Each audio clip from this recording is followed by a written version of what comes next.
désormais reprendre. On va désormais s'intéresser à l'éclipse. Je le disais tout à l'heure, puisque vous êtes nombreux à nous appeler.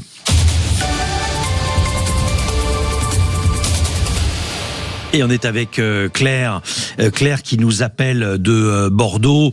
Bonjour Claire. Bonjour Jacques, bonjour Monsieur Leclerc. Soyez la bienvenue sur Sud Radio. Effectivement, vous citiez Monsieur Leclerc, puisque Jean-Marc Leclerc, qui est chasseur d'éclipses et auteur du livre Les Soleils Noirs de 2026 et 2027 aux éditions Stelvision, est également avec nous.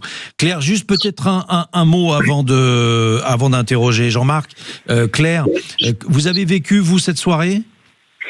Oui, alors très paisiblement, on avait prévu de sortir, d'essayer de trouver un endroit un peu en bonne position pour voir l'éclipse, mais il faisait tellement chaud, je suis à Bordeaux, il faisait tellement chaud, plus les moustiques et tout ça, en fait, on s'est rendu compte qu'en ouvrant la fenêtre de la chambre, le volet de la chambre, on voyait parfaitement le soleil. Donc on a pu voir ça de la maison tranquillement, avec des lunettes qu'on nous a gentiment données puisqu'il était impossible d'en trouver sans casser le PEL. Ouais. Donc vraiment c'est une honte. Certaines pharmacies les vendaient 10 €, les quelques. Il y en a quelques-uns qui en ont profité, ça c'est sûr. Je trouve ça assez honteux entre nous. Mais bon voilà, donc on a pu quand même en profiter. Les enfants se sont régalés. On n'a pas regardé en continu. On faisait des petites pauses. On regardait justement. Ça permettait de voir l'évolution de manière un peu plus impressionnante, je dirais, que de regarder continuellement. Et non, c'était un chouette moment. Après, je me rappelle en avoir vu quand j'étais enfant. J'avais jamais trop regardé à nouveau. Et puis là, l'engouement était tel que les enfants insistants, on a passé un petit moment à regarder ça, quoi. Claire, vous restez avec nous justement. Bonjour Jean-Marc Leclerc, chasseur d'éclipses et auteur du livre Les Soleils Noirs de 2026 et 2027. Vous êtes avec nous et merci de revenir aujourd'hui après votre intervention d'hier à peu près à la même heure. Et on voulait donner rendez-vous aux auditeurs pour que vous puissiez nous faire un petit compte rendu de cette soirée. Comment c'était alors cette éclipse ? C'était magnifique. On a eu un spectacle à la hauteur de notre attente. Tout d'abord en Espagne, à l'endroit où on se trouvait, en Castille, on a eu un temps absolument magnifique avec un ciel sans nuages. Ensuite, on a vu cette éclipse qui a duré seulement 1 minute 30, là où on était. Elle était un petit peu posée sur l'horizon, le soleil avait l'air énorme. Et comme il y avait un petit peu de brume avec les fumées des incendies d'Espagne, la couleur de l'ensemble était jaune doré. Enfin, c'était vraiment un spectacle magnifique. On a été entouré de plein de monde. On était dans un champ près d'un aérodrome, pas loin d'une ville qui s'appelle Somosierra. Et c'était une ambiance fabuleuse. Franchement, il a fait noir pendant 1 minute 30. C'était fantastique. Jean-Marc, vous qui êtes un expert et qui en avez vu beaucoup des éclipses, quelle était la particularité de celle-ci ? C'était de se trouver près de l'horizon. Je n'avais jamais vu une éclipse aussi basse et c'est vraiment fantastique parce que vous l'avez devant vos yeux dans la ligne de juste au-dessus de l'horizon, juste au-dessus des collines et ça donne le frisson. On a tous pleuré en fait. On partage avec vous vos émotions. Moi j'ai regardé un petit peu, évidemment vous en doutez, j'ai regardé les chaînes de télévision et j'ai eu peur pour l'une d'elles parce que ils étaient en Espagne et malheureusement il y avait un gros nuage qui était devant et j'ai pensé à vous à ce moment-là. Je me suis dit mais le pauvre Jean-Marc, j'espère qu'il n'est pas allé là-bas avec un gros nuage qui lui a caché la vue pendant la minute 30 parce que ça aurait pu se passer. Oui. Alors, je suppose que les nuages, c'était plutôt au nord de l'Espagne et sur la côte méditerranéenne. Alors, c'est ce qui était prévu par la météo. Nous, au niveau prévision, on s'était mis vraiment à l'endroit où on était sûr d'avoir du beau temps. On a eu 0 nuage du matin au soir. Donc, on a été relativement tranquille à ce niveau-là. Bon, et autour de vous, c'était une ambiance, j'imagine, festive, sympathique à suivre. Évidemment, on parle beaucoup ce matin dans la presse de communion, de moments heureux. C'est vrai que les informations ne sont pas réjouissantes tous les jours.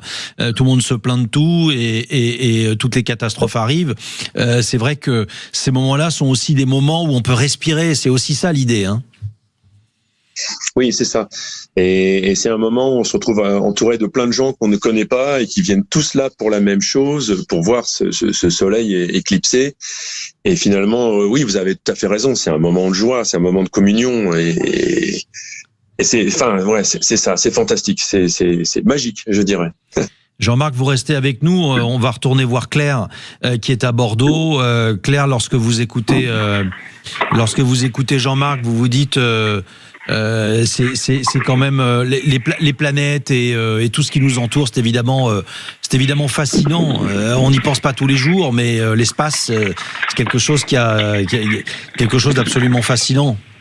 Oui, effectivement. Et puis d'avoir des enfants, ça permet de réexplorer les choses sous un autre angle. Je sais que pendant la semaine, on a pu justement, pour expliquer aux enfants le phénomène, leur montrer un petit documentaire qui explique un peu de manière simplifiée en fait ce mécanisme-là. Ça permet de parler d'un tas de choses et puis de montrer en pratique. En plus, oui, on priait aussi ici pour qu'il n'y ait pas de nuages et qu'on voit les choses assez clairement. Et c'est quand même des phénomènes exceptionnels et qui sont de toute beauté, quoi. Ouais, Jean-Marc, dans ces moments-là, c'est aussi le moment où on peut réexpliquer la science, donner des cours, parce que j'imagine, comme vous, lorsqu'on est passionné, qu'on a des connaissances scientifiques poussées, on sait bien qu'en France, la science, on en parle rarement. C'est l'occasion peut-être de rappeler des évidences à ce moment-là. Oui, tout à fait. Moi, en ce qui me concerne, je fais partie d'une association d'astronomie et tout le mois de juillet et jusqu'au début août, là, j'ai fait des conférences sur l'éclipse et j'ai expliqué aux gens comment ça fonctionnait, ce qu'on allait voir, comment il fallait se protéger les yeux. Et donc effectivement, il y a plein de gens qui ignoraient ce qu'était une éclipse. Et ça a été effectivement l'occasion d'expliquer tout ça et de sensibiliser le grand public à ce phénomène céleste et un petit peu à la science. Alors Jean-Marc, j'ai une question parce qu'on en parle beaucoup moins, mais je suis sûr que vous avez la réponse. Au même moment, on a assisté aussi à une flopée d'étoiles filantes. Expliquez-nous ça. C'est une concomitance des phénomènes qui est due au hasard, ou au contraire, il y a une explication scientifique entre l'éclipse et la présence de ces nombreuses étoiles filantes? Alors les étoiles filantes, c'est quelque chose qu'on retrouve tous les ans à la même date. Ce sont les Perséides. Donc tous les ans, le 12 août, on a ce qu'on appelle un essaim d'étoiles filantes ou une pluie d'étoiles filantes. C'est parce que la Terre traverse ce jour-là un nuage de poussière qui a été laissé dans l'espace par une comète. Voilà, donc c'est quelque chose qui arrive tous les ans, le 12 août. Et il se trouve que cette année, il y a eu une éclipse le même jour. Donc là, c'est le hasard, évidemment. Mais bon, voilà, ça a été l'occasion d'assister à deux phénomènes astronomiques majeurs. Comment vous avez fait, vous, Jean-Marc? Vous avez pu voir l'autre phénomène ou pas du tout? Non, vous aviez fait le choix de l'éclipse et vous n'étiez pas au bon endroit pour les étoiles filantes. Alors les étoiles filantes, on pouvait les voir de n'importe où, mais il fallait rester tard le soir. Non, on a fait le choix de faire la fête, donc on n'a pas. Vu comment ça se passe lorsqu'on est passionné et qu'on est chasseur d'éclipses? On fait la fête après l'éclipse, c'est ça? On se dit c'était génial et on en parle toute la nuit? Oui, c'est ça. On avait ramené du champagne de France qu'on avait mis au frigo, évidemment, parce qu'il a eu un petit coup de chaud ici en Espagne. Et on a fêté ça avec notre groupe. On était une quinzaine de personnes, donc c'était vraiment sympa. On a fait une fête jusqu'à à peu près 2h du matin. Donc c'était l'occasion de discuter de ça et des prochaines éclipses et de regarder les photos, les vidéos qu'on a tournées. Enfin, c'était vraiment sympa. La suite de l'histoire, vous allez nous la raconter dans un instant. Vous restez avec nous, Jean-Marc Leclerc. Je rappelle qu'on revient sur ce grand moment de communion. Des millions de Français ont suivi. C'est pas n'importe quoi. Ce sont des millions de Français qui ont suivi cet événement, où que ce soit. Parfois, Claire nous l'a raconté depuis un appartement de Bordeaux parce qu'il y avait trop de moustiques, et puis parce que avec la chaleur, c'était pas très facile de pouvoir suivre ça de Bordeaux. Donc elle était chez elle et de chez elle, elle a pu tout voir.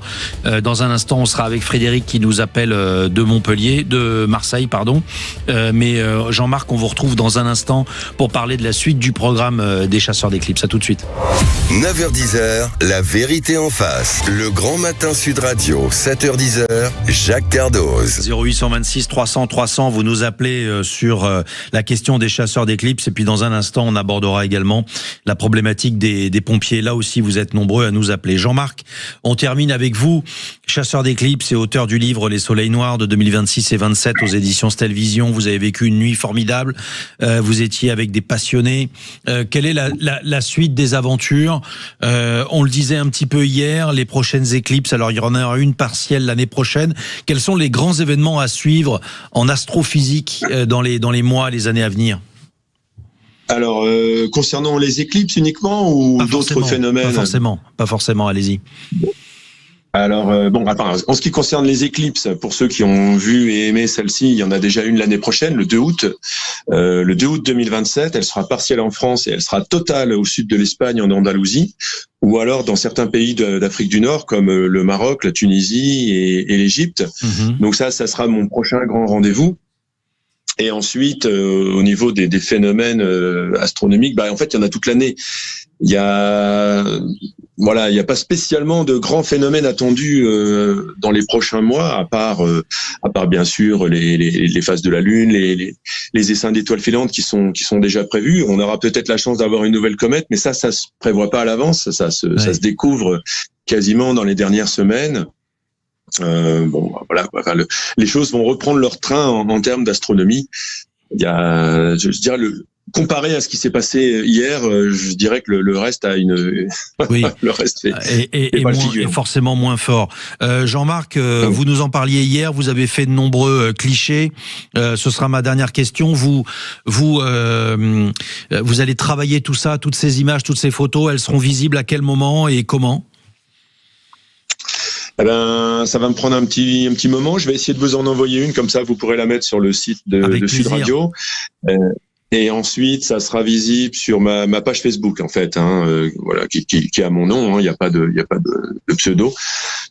Et je vais. Et pas de publication prévue, non. Ce sera sur votre page Facebook. Non, je pensais à un livre ou à une édition spéciale sur cette nuit. C'est pas prévu au programme pour le moment, Jean-Marc.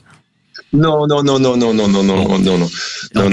va être sur les réseaux sociaux. On va déjà faire ça et c'est déjà beaucoup de boulot. C'est beaucoup de boulot et c'est gratuit. Merci infiniment et bon retour et bonnes vacances à vous, Jean-Marc.